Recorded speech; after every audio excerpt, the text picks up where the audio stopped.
Mesdames et messieurs, nous vous proposons la revue de presse de la deuxième moitié de la semaine. Nous savons tous que le sujet brûlant qui a défrayé l'actualité guinéenne est le tiraillement autour de la gestion de la dépouille mortelle de l'ex-première dame de la République, Hadja Djené Kaba. Surtout l'échange téléphonique tendu entre Alpha Condé et Nyalen Kaba, la fille de la défunte. Sur Guinée News, on peut lire « Le corps de la première dame serait-il confisqué ?» Le président Alpha Condé menace. Dans cet audio qui a circulé sur la toile, Alpha Condé accuse la fille de son ex-épouse d'être en complicité avec les autorités françaises pour le rapatriement du corps. Pour lui, la gestion du corps de la femme appartient au mari. Enfin, Alpha Condé finit par menacer de faire recours à la justice, précise Guinée News. De l'autre côté, Africa Guinée nous apprend qu'Alpha Condé a finalement renoncé à cette option judiciaire. Le quotidien en ligne indique que c'est plutôt une sage décision de la part de l'ancien président Alpha Condé qui était à couteau tiré avec la fille aînée de Djené Kaba. Par ailleurs, ce vendredi, le colonel Mamadi Doumbouya a accueilli la dépouille mortelle de Hadja Djené Kaba Condé, a relayé guinématin.com. Le chef de l'État s'est rendu à l'aéroport de Conakry pour non seulement rendre un vibrant hommage à l'illustre disparu, mais aussi pour apporter son soutien moral à la famille endeuillée.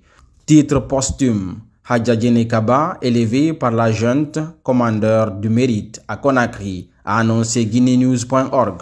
Elle a été élevée à ce grade honorifique à la faveur d'un symposium qui a eu lieu ce samedi 15 avril à l'aéroport international Ahmed Sékou Touré.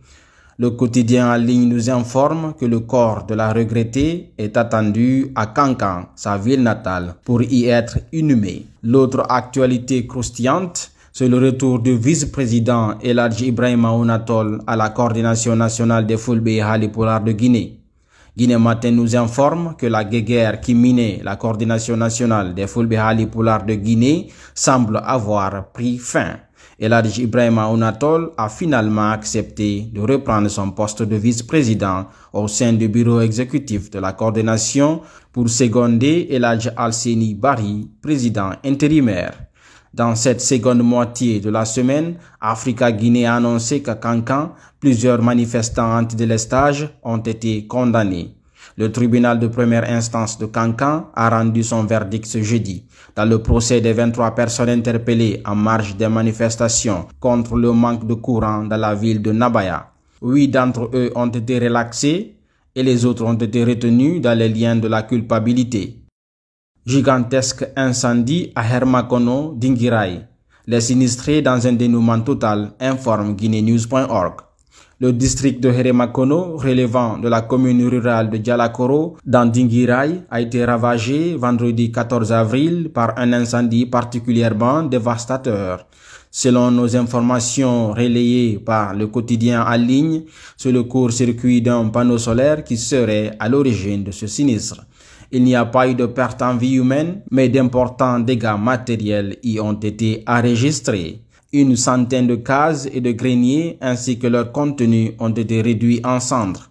Des denrées alimentaires, arachides, maïs, riz, etc., une dizaine d'engins roulants motos, des animaux domestiques, moutons, chèvres, poules et des arbres fruitiers, orangers et manguiers sont dévastés par l'incendie. La culture guinéenne en deuil. Le chanteur Salifou du Bembeya Jazz National n'est plus. Peut-on lire sur Guinée News? Le décès de ce membre fondateur du Bembeya Jazz National est survenu dans la nuit d'hier vendredi 14 à ce samedi 15 avril 2023, aux environs de 4 heures du matin, à son domicile de Matam Sankumbaya, des suites d'une longue maladie.